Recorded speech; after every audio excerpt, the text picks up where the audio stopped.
Bonjour à vous. Claude vient de terminer un processus de pause alimentaire, processus de transition vers plus de conscience dans sa relation à la nourriture. Et donc, cette appellation similaire à la nourriture pranique qui est la nourriture en conscience ou nourriture lumière à la lumière de la conscience, qui produit, neuroscientifiquement parlant, de la lumière qui est l'activité électromagnétique, chantorique ou courant induit de Foucault, par la conscience, par la présence au présent, du fait de cet alignement. Et j'avais envie de partager avec vous, en 2 mots, le parcours de Claude, avec son autorisation bien sûr, qui me disait il y a quelques jours au téléphone avoir retrouvé, bien malgré lui, une relation excessive à la nourriture, puisque de dire qu'il mangeait de nouveau, après cette pause alimentaire conséquente de 21 jours et plus exactement 19 jours je crois, qu'il était de nouveau dans une relation quant à manger trop vite, trop sucré. Et surtout, et qui plus est, quand il n'avait pas faim. Claude de me dire, eh bien, il entend une voix en lui, son mental, lui dire « prends donc une banane, prends donc encore une banane ». Et il prend la banane alors qu'il n'a absolument pas faim ou plus faim. Et de manger beaucoup, trop vite. Et Claude, d'utiliser même le mot glouton, d'être glouton. J'imagine Claude rester debout, de manger très vite, tout en pensant à plein de choses.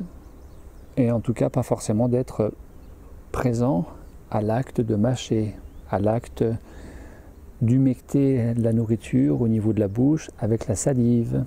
Imaginez la dégradation des grosses molécules au niveau de la salive grâce à aux enzymes salivaires que sont les amylases.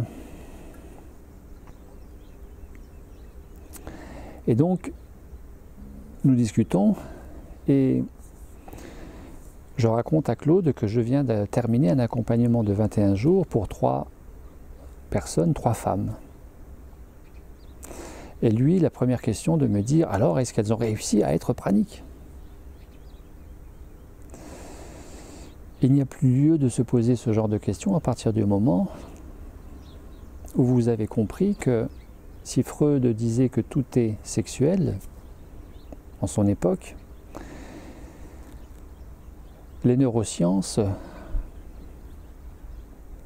l'épigénétique, la science quantique, psychologie, physique, médecine, la psychoneuroimmunologie, etc., affirment finalement que tout est énergétique, tout est vibratoire. Comme l'affirme tout autant Nassim Haramein, le physicien quantique qui a été lui aussi pranique au premier degré, au sens propre. Il a été pranique pendant 3 ans, quand il était étudiant. Et donc il n'y a plus lieu de se poser ce genre de questions. Est-ce qu'elle a réussi, est-ce qu'il a réussi, après ce 21 jours de pause alimentaire, à être pranique? Puisque tout étant énergétique, nous sommes tout autant praniques. Nous sommes praniques. Et que vous mangiez un peu, beaucoup ou pas du tout, sauf pathologie bien sûr, sauf l'anorexie par exemple, ou autre trouble alimentaire reconnu comme tel, pathologie, maladie, dérèglement hormonal ou autre, troubles psychiatriques. Bien évidemment, tout le monde est déjà pranique, même en mangeant 3 fois par jour. Ce n'est qu'une question de conscience.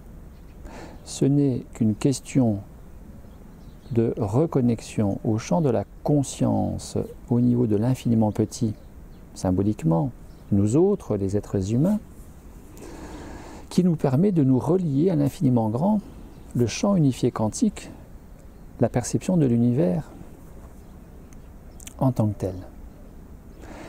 Uni vers se reconnecter à cette notion de l'unité avec soi-même, reconnecter l'univers en soi, c'est se reconnecter à l'univers dans lequel nous baignons en permanence depuis toujours et qui nous permet le relais, le plein relais dans l'autonomie alimentaire de ce que nous appelons la nourriture pranique. Ce n'est qu'une histoire de conscience. Et donc par là, je dis à Claude, tu n'en démords pas de l'idée de la volonté de vouloir être pranique. Ah oui, quand même, j'aimerais bien. Hein. Alors je lui réponds, si tu souhaites être pranique, puisque manifestement, tu ne conscientises pas cette réalité qui est déjà là, que tu es pranique, tu devrais vraiment défocaliser de cette volonté, et toute volonté dans l'absolu relève de l'ego. C'est lourd de sens, lourd de poids à entendre et à accepter, puisque tout est déjà là, et le cœur n'a d'autres prétentions, d'autres volontés, d'autres désirs que de rayonner dans cette présence au présent, ici maintenant, tel le soleil qui ne demande rien à personne et qui est là, malgré tout. Et quoi qu'il puisse se passer sur la planète Terre, il est toujours là. Eh bien, Claude, tu devrais défocaliser de cette volonté à vouloir être pranique et tu devrais surtout regarder de plus près ce qui pour moi constitue un obstacle, un frein, mais aussi un tremplin vers l'autonomie alimentaire,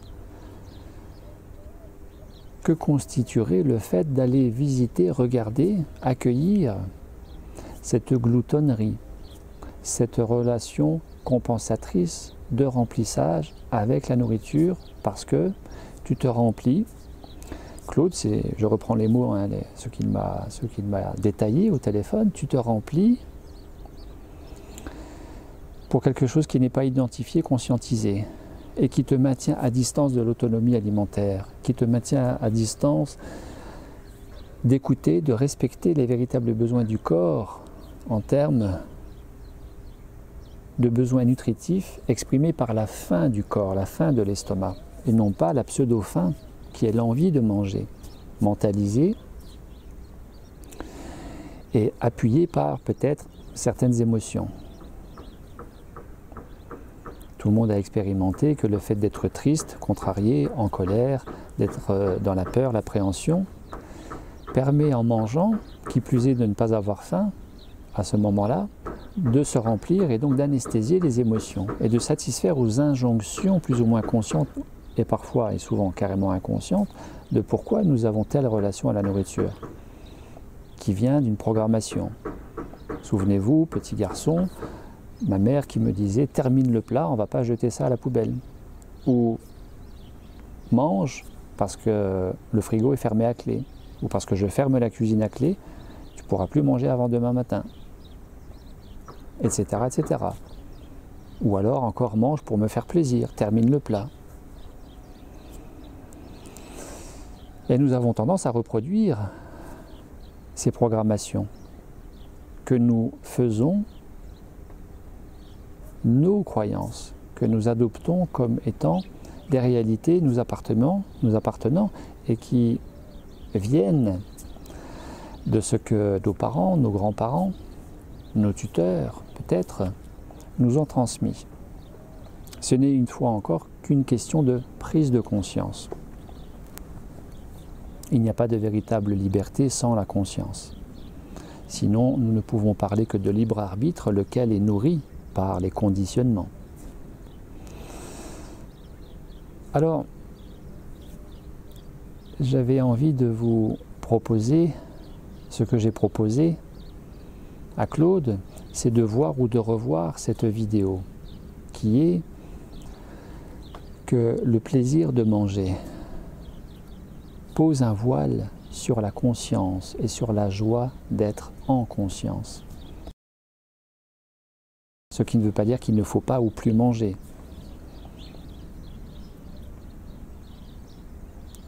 Ou si vous aviez besoin, parce que peut-être êtes-vous concerné, de regarder cette vidéo sur comment quitter une dépendance alimentaire.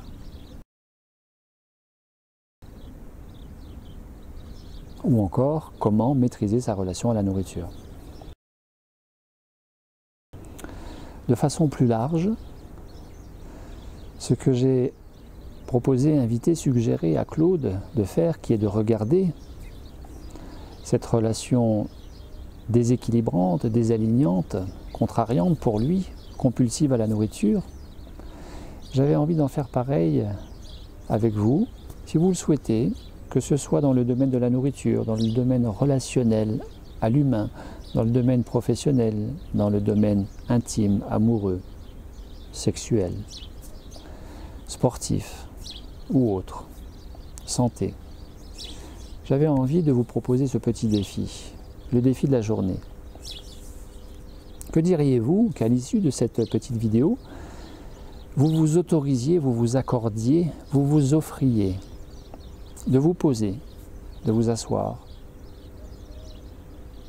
et d'accepter, d'accueillir, de regarder en face, d'accueillir quelque chose qui vous dérange dans votre vie, quelque chose qui vous embête, qui vous contrarie et qu'on appelle peut-être une zone d'ombre parce qu'elle n'a pas été conscientisée à la lumière de la conscience, non mise en lumière à la lumière de la conscience.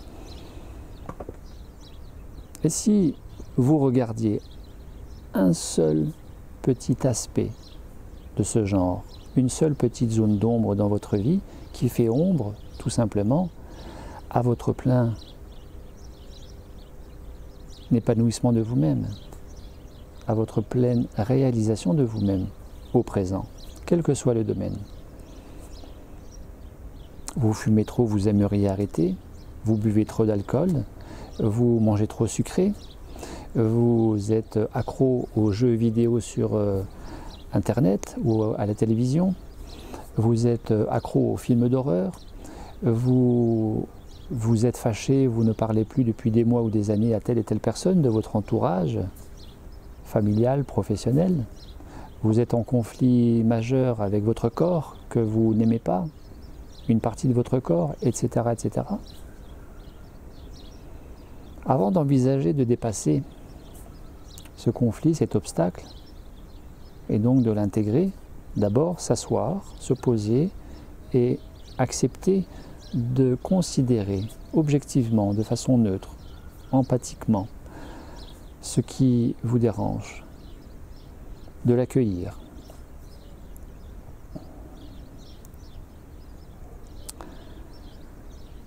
Ainsi, la nourriture pranique, cela n'engage que moi, au regard de tous les accompagnements praniques qui existent, et au regard de vous-même qui avez aussi votre libre arbitre et votre opinion sur ce sujet, cela n'engage que moi. La nourriture pranique n'a d'autre vocation que d'être libre de tous les conditionnements qui nous tient à une relation bancale, compensatrice à la nourriture conventionnelle, solide ou liquide, et de s'en affranchir, qui permet d'être dans une relation infiniment plus nourrissante, équilibrante et saine, bonne pour la santé physique et l'équilibre psycho-émotionnel et donc le déploiement spirituel qui permet d'être beaucoup mieux dans nos vies parce que la source énergétique n'est plus compensatrice, n'est plus de l'ordre du remplissage, quelle que soit la compensation. Et que la nourriture pranique, c'est d'abord et avant tout une nourriture en conscience, de la conscience, qui rayonne, libre de ces conditionnements que nous avons à peu près tous connus, à des degrés plus ou moins forts, bien sûr, chez les uns et les autres, qui illumine notre quotidien, notre être et nos vies. Nourriture pranique, nourriture conscience, nourriture lumière. Merci à vous, merci Claude. Belle journée à vous. Plein soleil dans vos cœurs.